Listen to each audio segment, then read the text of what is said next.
Mister ladies viewers அனைவருக்கும் வணக்கம். நான் டாக்டர் நித்யா, சித்தா பிசிஷியன்.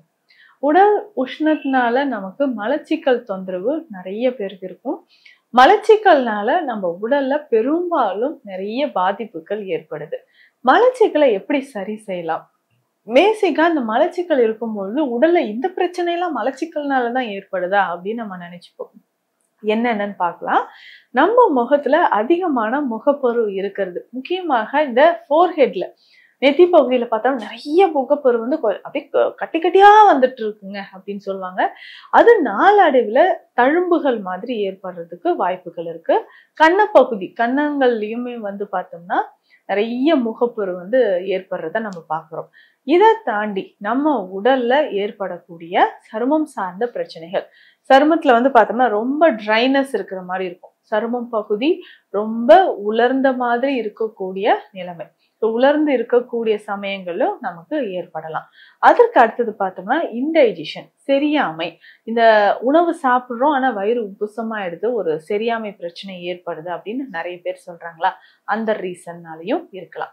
அதுக்கப்புறம் முக்கியமாக பார்த்தோம்னா பேசும்போது வாய்ப்பகுதியில ஹெலிடோசிஸ் அப்படின்ற கண்டிஷன், ஒரு மாதிரி பேட் ஸ்மெல் வர மாதிரி இருக்குங்க.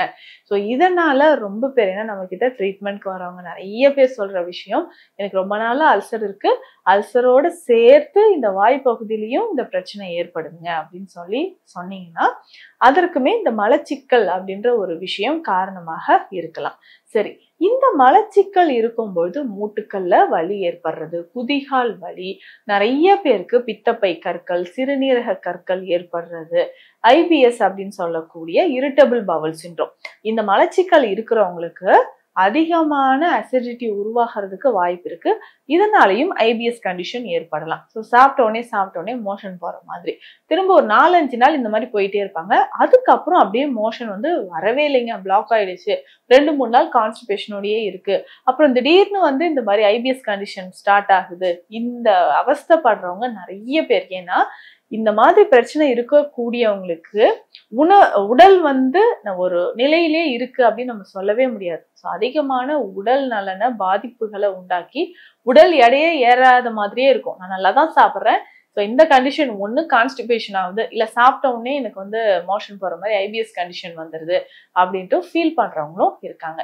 ஸோ இந்த மாதிரி மலச்சிக்கல் தொந்தரவு இருக்குன்னா இதற்கு என்ன பயன்படுத்தலாம்? அதிகமான ஃபைபர் கண்டென்ட் இருக்கக்கூடிய உணவுகள், நார்ச்சத்து நிறைந்து இருக்கக்கூடிய உணவுகளை நம்ம எடுக்கும்பொழுது கொஞ்சம் கொஞ்சமாக நமக்கு நல்ல முன்னேற்றம் அப்படின்றது தெரிய ஆரம்பிக்கும். இப்போ நார்ச்சத்து நிறைந்த உணவுகள் அப்படின்னு சொல்ற விஷயம் என்னன்னா, நம்ம சாப்பிடக்கூடிய வெஜிடபிள்ஸோட கீரை வகைகள் தவறாம நம்ம சாப்பிடணும்.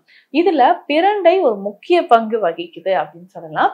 சித்த மருத்துவத்தில் பிரண்டை வடகம் அப்படின்ற ஒரு மருந்து இருக்கு. வடகம் அப்படின்னாவே மாத்திரைகள் மாதிரி செய்யக்கூடிய ஒரு முறைதான். ஸோ மூலிகைகளை எல்லாமே ஒன்று சேர்த்து இதை வந்து உருண்டைகளாக, சின்ன சின்ன உருண்டைகளாக செய்யும்போது அது தன்னுடைய மருத்துவ குணத்தை வந்து ஒன்று சேர்த்து குவிச்சு வச்சிருக்கும். ஸோ இந்த மருந்தோட டெஃபினிஷன் இதுதான், வடகம் அப்படின்னு கேட்டா. அப்போ இந்த பிரண்டையோட பார்த்தோம்னா ஓமம், சீரகம், மிளகு, அதிமதுரம், அக்ரஹாரம் இது எல்லாமே சேர்த்து நல்லா அரைத்து, கொஞ்சமா இதுல இந்துப்பும் இருக்கும். ஸோ இது எல்லாமே சேர்த்து அரைத்து செய்யக்கூடியதுதான் இந்த பிரண்டை வடகம் அப்படின்னு சொல்ற ஒரு மருந்து. ஸோ இந்த பிரண்டை வடகம் 2 வடகங்கள் ஒரு நாளைக்கு நம்ம சாப்பிடணும், காலையிலும் இரவும். ஸோ இந்த மாதிரி சாப்பிடும்போது அதிகமான மலச்சிக்கல் தொந்தரவு நமக்கு இல்லாமல் இருக்கும். ஸோ இந்த பிரண்டை நமக்கே தெரியும், குடல் பகுதியை சுத்தி செய்யக்கூடியது. இதுல இருக்க மூலிகைகள் எல்லாமே ரிச் ஃபைபர் கண்டென்ட்னால நம்மளுடைய இன்டெஸ்டைன்ல இருக்கக்கூடிய டாக்ஸின்ஸ் வந்து நமக்கு கொஞ்சம் கொஞ்சமாக வெளியேற ஆரம்பிக்குது. ஸோ இதை தொடர்ந்து வந்து பார்த்தோம்னா மலச்சிக்கல் இருக்கும்போது இரவு நம்ம செய்யக்கூடிய விஷயங்கள் என்ன அப்படின்றதும் தெரிஞ்சுக்கலாம்.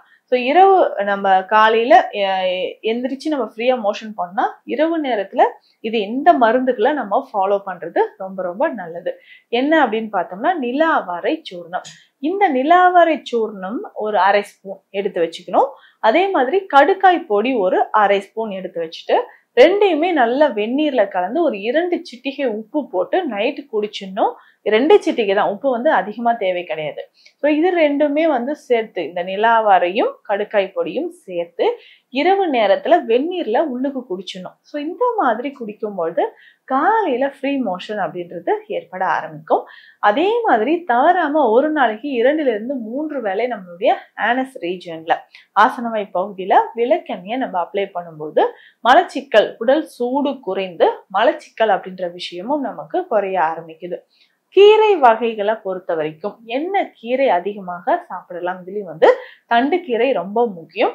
அதுலயும் சிகப்பு தண்டு கீரையை நம்ம ஃபாலோ பண்ணும்போது நம்ம உடல்ல இருக்கக்கூடிய கழிவுகள் நமக்கு வெளிவர ஆரம்பிக்கும்.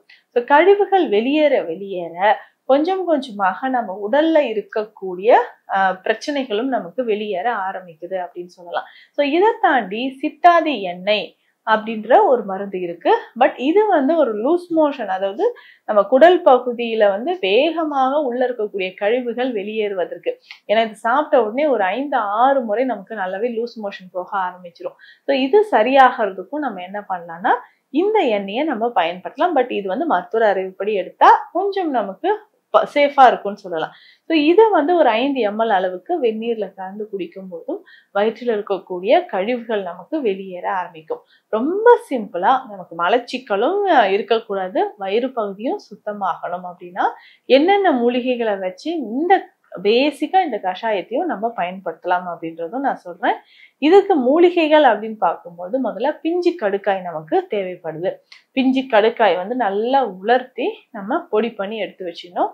இதனோட சோம்பு தேவை, சீரகம் தேவை, சதக்குப்பை அப்படின்ற மூலிகை தேவை, கொஞ்சமா நம்ம வந்து சடாமாஞ்சில் எடுத்துக்கணும். ஸோ இது எல்லாமே 100 கிராம் எடுக்கணும்னா சடாமாஞ்சில் மட்டும் 20 கிராம் அளவுக்கு. ஸோ எல்லாத்தையும் ஒன்று சேர்த்து நம்ம ஒரு கஷாய பொடி மாதிரி ரெடி பண்ணி காலை இரவு 2 வேளையும் நம்ம இதை குடிச்சிட்டு வரணும். ஸோ குடிக்கும்போது முக்கியமாக இரவு நேரத்துல உணவு எடுத்த பிறகு இந்த கஷாயத்தை ஒரு 80 ml அளவுக்கு குடிச்சிடணும். அதே மாதிரி திராட்சை, உலர் திராட்சை இருக்கு இல்லைங்களா, இதை வந்து வெந்நீர்ல போட்டு ஒரு 2லிருந்து 3 நிமிடம் நன்றாக கொதிக்க வைத்து வடிகட்டி இந்த திராட்சையை மட்டுமே மிக்சியில போட்டு நல்லா அரைச்சி தண்ணீர் விட்டு நம்ம குடிச்சிடணும். ஸோ அப்போ இந்த மாதிரி பார்க்கும்போது நம்ம உடல்ல இருக்கக்கூடிய கழிவுகளை வெளியேற்றுவதற்கு ரொம்ப எளிமையான வழிமுறைகள் என்ன அப்படின்றது இதுதான். ஸோ இதை தாண்டி நமக்கு பார்த்தோம்னா கழிவுகள் அதிகமாக தேங்கி இருக்கு, மோஷன் போகாம இருக்குனாலும் இந்த மருந்துகளை நம்ம ஃபாலோ பண்ணலாம். இந்த மருந்தை பொறுத்த வரைக்கும் சுகர் இருந்தாலுமோ இல்ல பிபி இருக்கு, கொலஸ்ட்ரால் இருக்கு, வேற ஏதாவது மெடிசன் நான் வந்து சாப்பிட்டுட்டு இருக்கனாலும் இந்த மருந்துகளால நமக்கு விளைவுகள் எதுவும் நெகட்டிவா வந்து வராது. ஸோ அதற்கேற்ற இப்ப நம்ம சொல்லியிருக்கிறது எல்லாமே இதை தாண்டி இன்னும் அருமருந்துகளும் சித்த மருத்துவத்துல இருக்கு. ஸோ இப்போ நம்ம பார்த்திருக்கிறது எல்லாமே பார்த்தோம்னா ரொம்ப ஈஸியா கிடைக்கக்கூடிய மலச்சிக்கலை தீர்க்கக்கூடிய ஒரு விஷயத்தை தான் இப்போ நம்ம பகிர்ந்திருக்கோம். ஸோ இந்த பதிவு உங்களுக்கு பயனுள்ளதாக இருக்கும் நம்புறேன். மீண்டும் அடுத்த பதிவில் சந்திக்கலாம். நன்றி.